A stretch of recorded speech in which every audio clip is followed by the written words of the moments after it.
Күрке тауық бағып 20 жасында миллионер атанған қазақ жігіті қалыңдық іздейді. Құс өсіріп аянбай еңбек еткен азаматтың ісі көп келігі. Қанша қиындық көрсе де тауы шағылмаған жас кәсіпкер 7 жылдың ішінде өз арманына қол жеткізген. Құстың ерекше түрін өсіруді кәсіп еткен кейіпкер жайында Жұлдыз Байділда тарқатып айтады.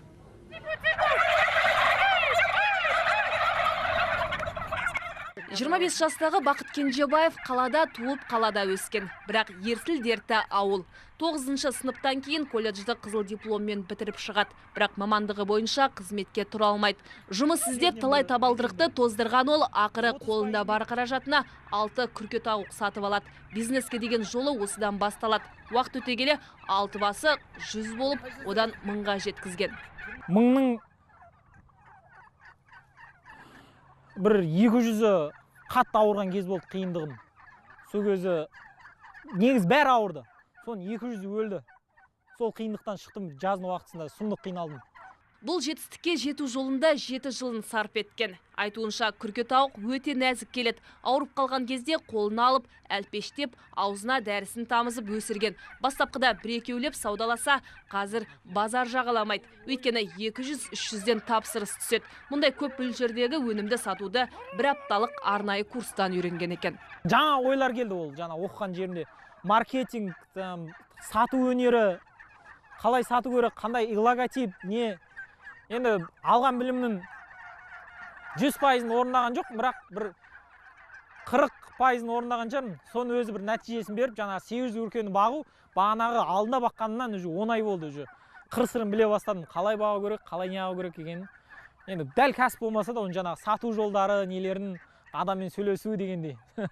Бақыттың күрке тауықтары қорегінің 70-80%-ын өздері жерден теріп жейді. Өзгелер секілді қораға қамап дәрімен өсіруге ар ұятым жібермейді дейді ол. Күрке тауық еті құрамында холестерині өте аз, әрі аллергия туғызбайтын жалғыз ет саналады. Бірақ тапсырыс беретіндер негізінен өзге ұлт өкілдері екен. Сонысы қынжылтады. Ал қазақ балаларының базарда арба сүйреп жүргенін көргенде тіптен жаным ауырады дейді.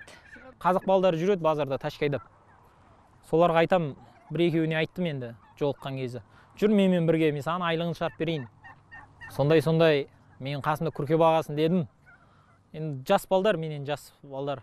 Енді намысын келеді қазақтың сөйтіп жүргенінен. Олар айтқаны, ағам не алмай қойыңыз, маған осы болады деді да. Таң қалдым да, ол сонда болашағын ойламағанына, мысалы, қашанғы өреді, сойырды жүре беретіне, немқұрайлы қарап атқанына жүрегім ауырды жаман.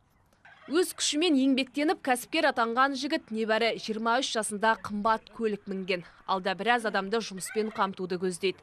Ал осы кәсіпті серік етемін деушілерге көмек қолын созуға әзір. Қызметі тегін.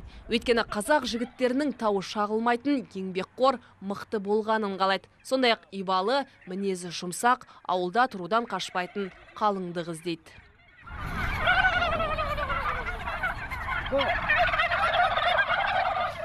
Жұлдыз Байділда, Еркін Оразбаев, басты жаңалықтар, Оңтүстік Қазақстан облысы.